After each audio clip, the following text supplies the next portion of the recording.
Hello and welcome to the Democracy In podcast, hosted by me, Mary Layton. It feels like democracy is imploding in the US, but what are the alternatives? Does the US really deserve the title of the world's greatest democracy? In this podcast, we look at the alternatives. We explore the good, the bad, and the nonsensical side of different democratic systems around the world. This is the second of 3 episodes devoted to Mexico, where I'm joined by my guests, Brenda Lopez and David Palmer. Okay, well, let's move on slightly. I want to talk about the actual act of voting itself, because I get super nerdy about the actual technology that you use and what is the process. Because from my experience, I voted in the UK, I've now voted in the US, but I've also seen elections happening in Bolivia and in Chile, and just the way that people actually vote and what they do on the day is super interesting to me because it's not something you can usually find out about from the outside. So tell me a little bit about, let's start with who is able to vote, both officially and unofficially. Is voting compulsory? Is it actually easy for people to vote? Let's do the first question. Anyone older than 18 years old, Mexican citizen, can vote and has the right to vote. Okay. So that's, I would say, the very direct and straight answer to that. I was going to say, can you vote if you're a felon, for instance? I don't know if that's a requirement, but the tricky part when it gets hard is like, yes, you can vote, but everyone is not like in the US that you can vote with an ID. You don't even show your ID in the US.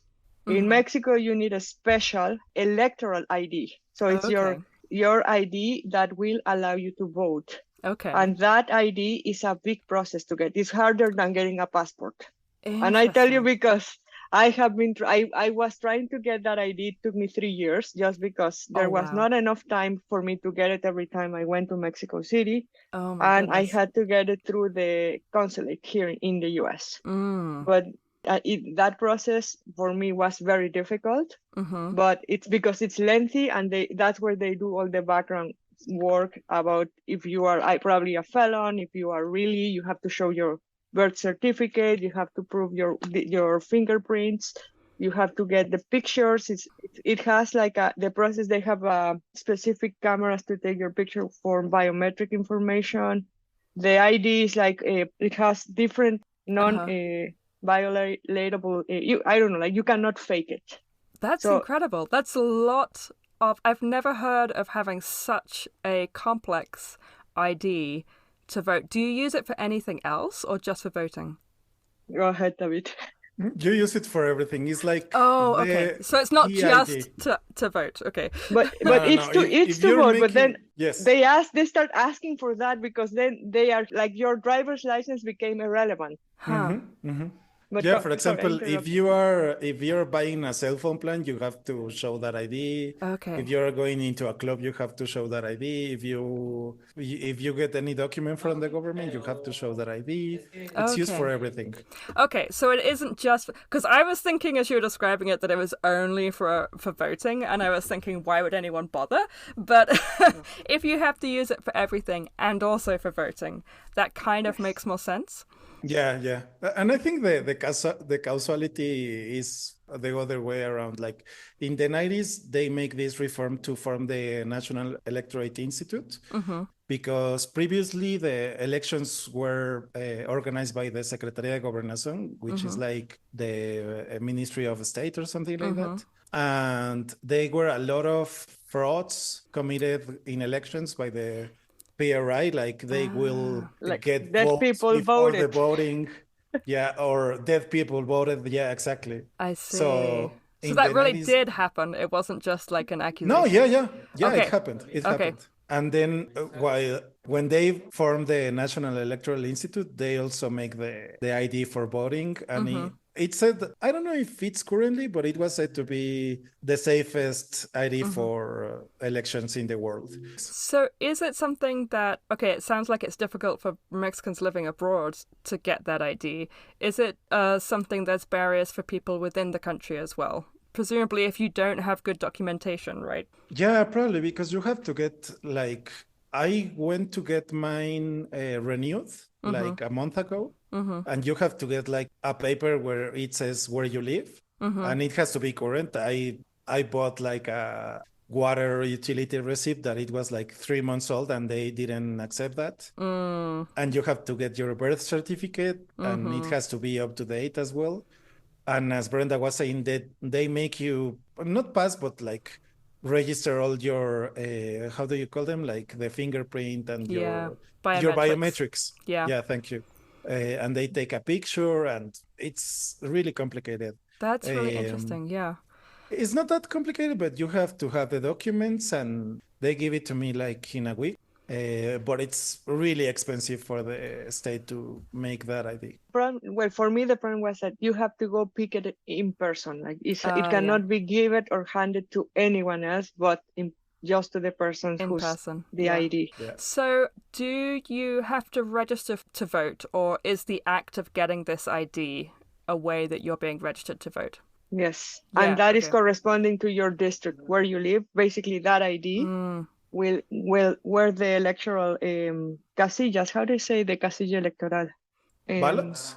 No, the casilla electoral, like where you're supposed to vote, like that specific polling location. Place. Your polling location, yeah. So that it determines where you are voting, basically. Oh, okay, yeah. So they will publish it and tell you where. I'm already seeing a great comparison with the UK where you are on the electoral register, you're automatically put on it, they send you a piece of paper saying, hey, go vote, and you just turn up at a location and walk in and say, hi, my name is Mary, can I vote please? And they cross you off on the list, right? So this is much more, and it sounds like much more secure, but the security was implemented in response to a real problem of corruption. Electors, yeah. So given that it's such a pain in the butt to get this thing, does that give people more security and trust that there isn't the same level of corruption that there used to be? I think now the issue is also digital technology. Like now because the corruption maybe doesn't happen at the in-person level. Now the claims are that the corruption happens in the software level. Oh, okay. So let's do that then. Are you voting electronically? No, everything is in person. Okay. But all the data is scanned and goes through the machines, the computers, the servers. So now what is claimed is that the corruption is happening basically at the server level, where somebody is hacking the data and But I mean, there's no evidence of that, not to my knowledge, but that's what they claim about some elections in the past. But going a little bit back to the process of the how do you vote. Yeah. There's one more detail that is important. I would like to talk about it. Please go ahead. When you go to the polling place, you have to show your ID. And of course, at the place, there are people from each representing each one of those parties, making sure that you're in the list. They verify your ID. And they put an ink that stays in your finger 24 hours. Yeah. So you cannot vote twice. Right. So you get the thumbprint thing. Exactly. Interesting. And that's a way to guarantee that people used to vote twice or more than once without the ID. But now it's like, even if you have your ID, you also have to prove that your finger is clean in order show your to thumb. vote. Yeah. Well, this is interesting because you have both a really complicated piece of paper, but also you have the very basic like marking your body to show that you can't vote twice. But that's really cool. But let's go to this thing. So okay, you turn up, you get a piece of paper. Is this right? So you have like your list of candidates and you make a little mark. Is that right? Yeah. And then Brenda, you're saying they take that piece of paper and scan it through a machine. Is that correct? No. What they happen is like within your electoral constraint area or your polling area, polling station, everything is sorted and kind of like counted by hand, but then reported. The numbers are reported in a data that is confirmed, and like everyone agrees to that. And who counts the votes? Who's the person counting them?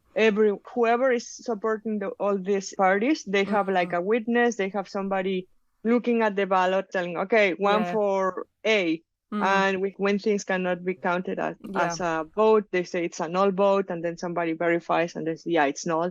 So they all agree on that.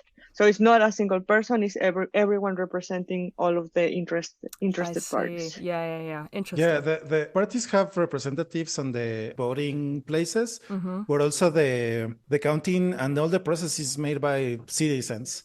Like they made a sorteo, how do you say that? Raffle or A raffle no? every time that there's going to be an election, and maybe I will get selected in that raffle in certain election, and I will be like the president of the polling place. So you're required, but you're told ahead of time that you are randomly selected to be the counter of that area. Yeah. Interesting. That's really interesting. Yeah. My mom's house was a polling place. Oh, really? A polling place since I remember. Her house, her personal house? Her house, yeah. That's fascinating. Yeah. They ask some of the houses that are fit to have large enough. Yeah. Yeah, they ask them if they have a garage or a patio to have the equipment. Oh, interesting. And also my mom's place was a voting place for yeah, exactly. That's so cool, yeah. And now we're millennials, we don't have houses large enough in order to be polling exactly. But the interesting part is that also was like a security measure to ensure that the parties didn't count the votes for them. Yeah. Because if I'm counting the votes, and I have done that in the past, like you end up to 1 a.m. and you as a citizen have to take the poll to the district where they are going to store it. But it's random, so you can't. Yeah. That's super. Well, they have like the raffle is by letter. Yeah. So in the next election, they say letters from P to W are going to be raffled. So you kind of know that you could get selected. Yeah. But if you don't want to do it, you don't have to. Oh, that's nice. I didn't know that. Yeah. Okay, so we've got they're being counted by these randomly selected citizens who have a bunch of people from different political parties looking over their shoulder. They count all the votes. Then they send them electronically. And that's where you say, Brenda, people get... Nope. Okay. No, they don't sell anything. Everything at this time is still pieces in paper, pencil and paper. They have specific materials. You have to use only the materials provided. You cannot use anything like my pen at home, right? Yeah. But after that, everything gets sealed with specific tape.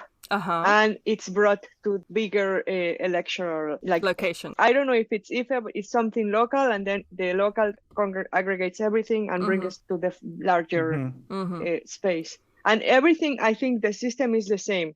Every time you move things or like this kind of important boxes or the urnas, they are always supervised by multiple people, and then every time it's transferred to a different hand, there's also different people representing different interests and like citizens.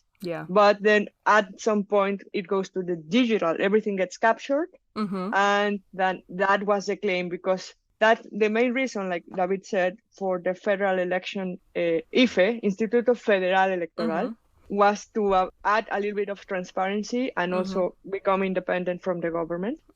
But that was also the main reason. But then after they started doing this, the claims were like... Right.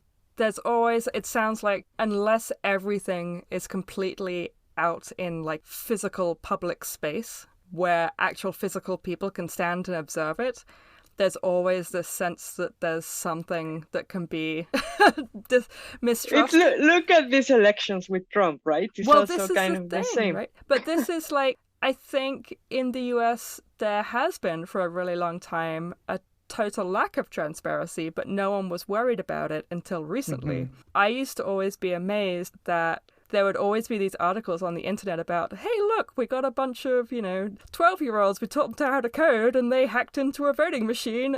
Doesn't anyone care about this? I mean, I was reading stuff about that 10 years ago, and now there are attacks on the legitimacy of voting in the US and people calling it into doubt. And on the one hand, it's obviously all made up. But on the other hand, the US system of voting is deeply insecure. But no one seemed to bother about it. But what's interesting to me is there are all these layers of like really deeply paranoid security built into what you're describing in the Mexican system. but it's for a good reason, because in the past there was a lot of corruption, and it's about trying to make it more transparent. But it turns out people don't really trust anything than really, like, you still have to show a piece of ink on your thumb. Like, you still have to physically have somebody standing there looking over the shoulder while every vote is counted, which ultimately sounds more secure than sending it through.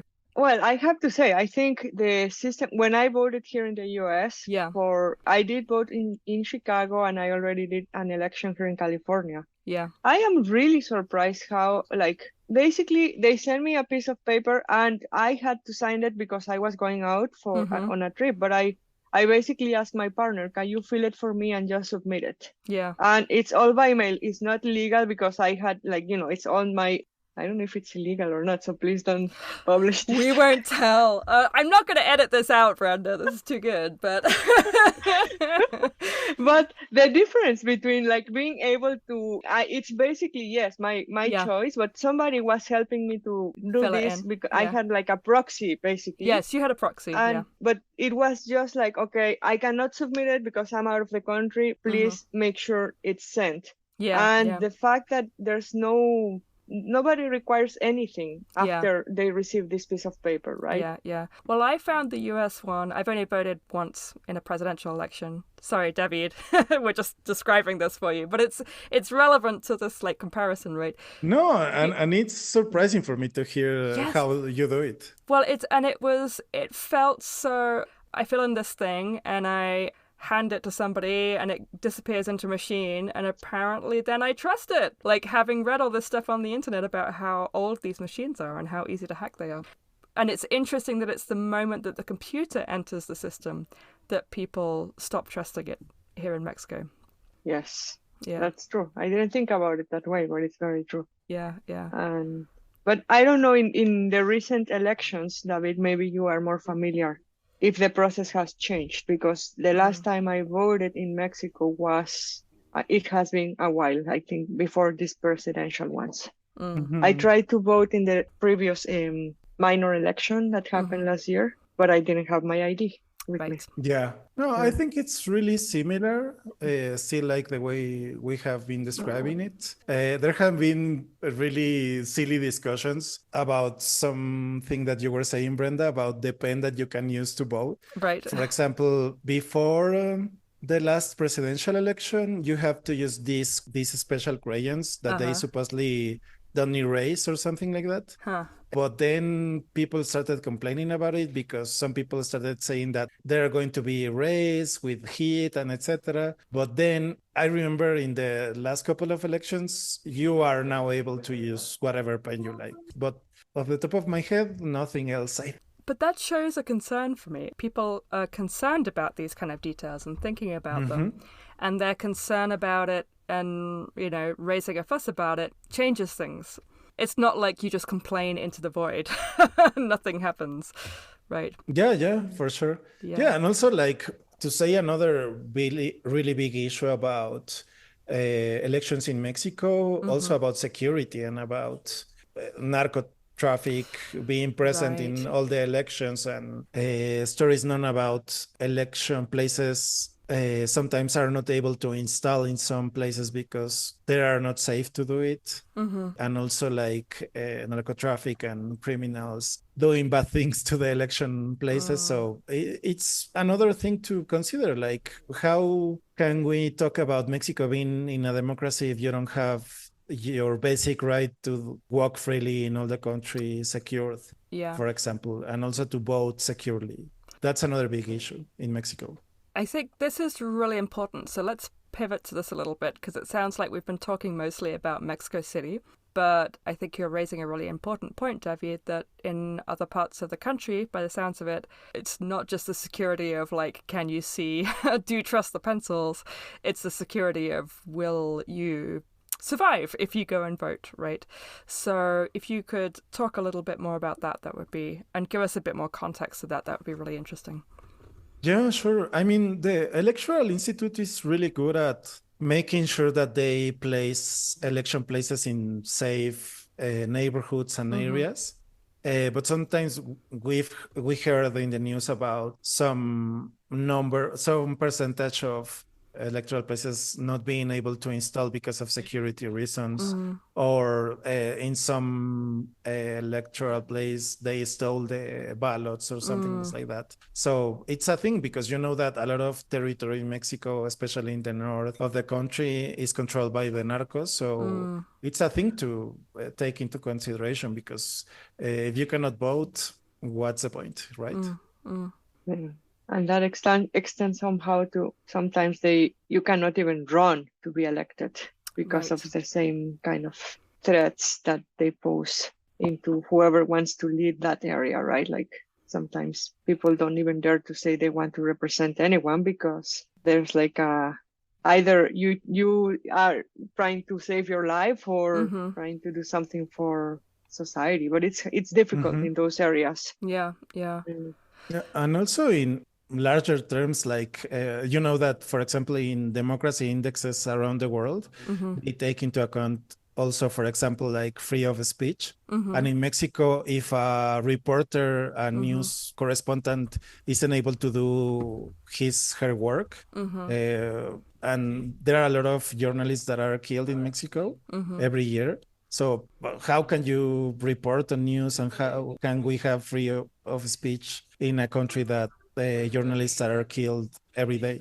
Yeah. So that's also a question, and in terms of security and all the things that make a democracy. I think this is a really important point because obviously democracy is more than just going out and voting every couple of years, right? And we've brought up the issue of both journalism and narco-traffickers in Mexico.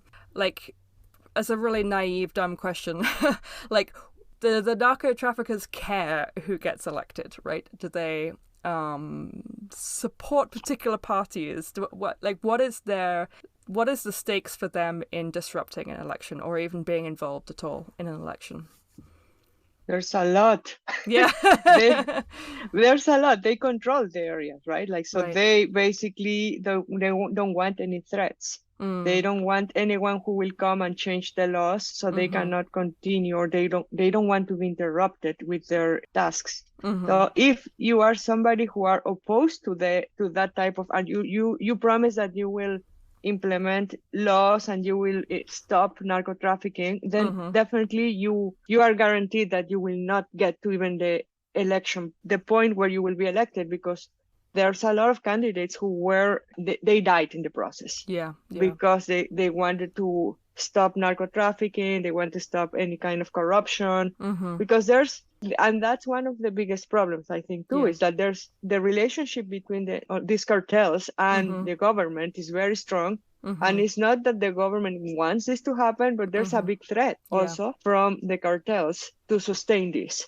Right. So the threats are at some lower levels, like in smaller areas or towns in the north, or Michoacan, or all of these states that have a big cartel presence. And I think it's their interests are basically, don't mess with me. But if you are in government and you want to do good government and you want to protect your people, then that's kind of the contradiction, right? Like you don't want this to happen, but then they also support the communities very strongly. They give them money for local churches, for schooling, for like any kind of things that the government sometimes doesn't do. The cartels does for the community. So the idea is that how can you compete as a public servant with that amount of money and power? That and then we're also getting support of the locals, right? Because they get what they need from these means or illegal ways, or they have to struggle and do things differently. But then also they put a lot of things at risk. The voters too. It's not only the people who are elected. So what you're describing really sounds like two parallel forms of government in large parts of the country, or certain parts of the country, where you have one democratic system where people can vote for who is in charge, but it isn't necessarily able to provide the services that people need, and another violent, autocratic, imposed system from the narco-traffickers, which has a lot of money and therefore is providing some services. But these two are existing in parallel, and in certain places one will be much stronger than the other. Does that sound like a fair description of it? I think so. I remember before 2006, with the presidency of Felipe Calderón, it is said, I'm not an expert in this issue, but it is said and it is known that there was this kind of balance between the government and the narco cartels. So, for example, we have like 3-4 cartels in all the country before that, and they were in this balance between I'm not touching your business and I'm not touching your citizens or the government. But in 2006, Calderon started Reagan inspired like the war against narco-traffic. Right. And it is said that that balance was over between the cartels and the government. Yeah. So cartels like the Zetas started to appear, the Templaris, which are from Michoacan, the Zetas in Veracruz, and they break that balance with the government, and they started to be a lot more violent in their ways to control the territories. Yeah. So yeah, of course, I think for sure. There are academics like Lorenzo Meyer, which is an historian in Mexico, that has talked about a failed state in Mexico because of this type of relationship between a narco state and the government. Yeah. The elected government. The sort of parallel system. Yeah. Yeah, because they control everything. Like they will ask for money. If you have a little store that sells soda and chips in one corner of Michoacan, they will ask for money, which is called derecho de piso. Yeah. To have you pay them for security and to not get involved in violent repression. So yeah, it's really complicated, and that has raised the question within the last, 15 years about is it a democracy if we cannot live safely with a narco? Well, I think you've sort of touched on something that we've skirted around but haven't really mentioned here, which is also the role of the US, right? In the 80s, there was a movement by the US, a very deliberate process of getting young academics, young men from elite families in different South American and Central American countries to go to places like Harvard and the University of Chicago to be trained in neoliberal economics and neoliberal philosophy, and then sending them back as a very deliberate policy of trying to influence the way that these democratic countries functioned and existed as a way of neoliberalizing the other parts of the Americas. So we've sort of touched on that, and now we're talking about, you mentioned the sort of Reagan era war on drugs shifted the balance in 2006, I think you said. So really there's this elephant in the room of like what role the US plays in the function and shape of Mexican democracy as well. I would have to think a bit harder because in terms of economical interest, there's always a very strong economical interest. And I would probably put it more in that way. Like they first think who is going to be empowered that will benefit us. And, like how can we make or help this happen, right? Yeah. But I honestly, I don't really know exactly how it happened with Obrador, because one of the things that I remember, he didn't really have a lot of support from like internationally speaking. It was like a random situation where he came out of nowhere. Everyone internationally was kind of like thinking he has zero experience on international policy. Like it was mostly like very like country oriented, local based. I also don't know how they really work in the sense of like putting in a candidate or trying to support a candidate. David. I don't know if, David, you have any idea about that, because that is not super clear either in like the national news or in the international news. Yeah, I think we can talk about it as a shadow, for example, like the United States are a shadow of Mexican politics, because I can think about two really clear examples. Like the narco is one example where the DA has been really involved. There was an operation like 2 weeks ago that it was really famous because it was said that the DA was involved, but we don't know for sure. Right. These are things that we are not going to know. Maybe in 20 years we will know, for example. Right. But another one was the immigration policy from Trump. Of course, which was a clear bondage between the United States government and the Mexican government. And even the Mexican government started reinforcing the south border in Mexico. So we didn't allow immigrants from Guatemala and Honduras to